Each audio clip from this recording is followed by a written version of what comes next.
Today we're going to go over the basics of how to perform a push-up, and we'll go over some modifications and some variations.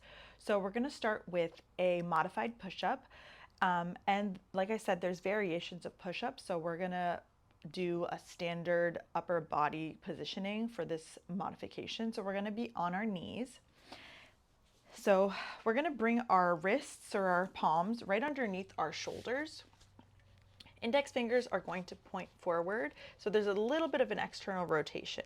Now come right onto the front of the knees. You can keep your legs together, you can cross your ankles. The key with this is to bring the hips in line with the rest of the body so that we're creating a nice long line. So our abdominals are already engaged here. Our gaze is going to be down towards the ground, maybe a foot ahead of our hands, to keep a nice neutral neck. So the most common mistake I see is people have their butt up here or they have their butt dropped here. So both of those are not using our abdominals to stabilize our spine. Here we have a lot of lumbar extension and here we have a lot of hip flexion. So we're going to try to keep a nice neutral spine. So lower abdominals, upper abdominals are engaged. From here, we're going to start to lower the chest towards the floor and we're going to let our elbows come out about 45 degrees away from the body. And then as you press up through the hands, you're going to squeeze the chest to come back to the starting position.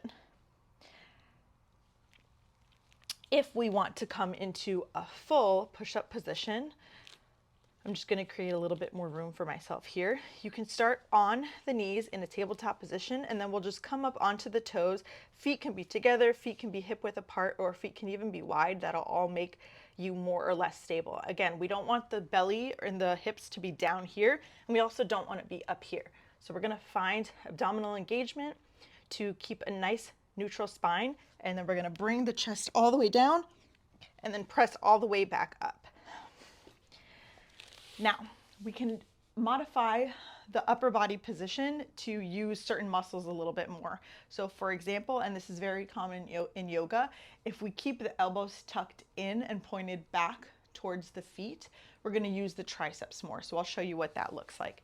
So hands can stay in the same position roughly. We'll start in our nice neutral spine, and then we're going to lower, keeping the elbows tucked in, and then press all the way back up. If we want to use the chest a little bit more, we'll bring the hands wider. So a little bit wider than the shoulders. So with our starting position here, in the previous examples, we had the arms roughly underneath the shoulders. Now, if we want to take a wide stance and use the chest a little bit more, we'll come wider than the shoulders. And then you can either come into your modified position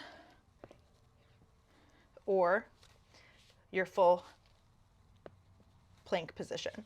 Now, a push-up is challenging. It requires a lot of upper body strength, a lot of core strength. So you can modify by either coming down onto the knees, that's going to make the weight of your body less, or you can just hold your plank. Holding the plank is isometric, so you're going to use the same muscles, but it's not going to require as much concentric and eccentric strength of the upper body. Go ahead and try those out and let me know how it goes.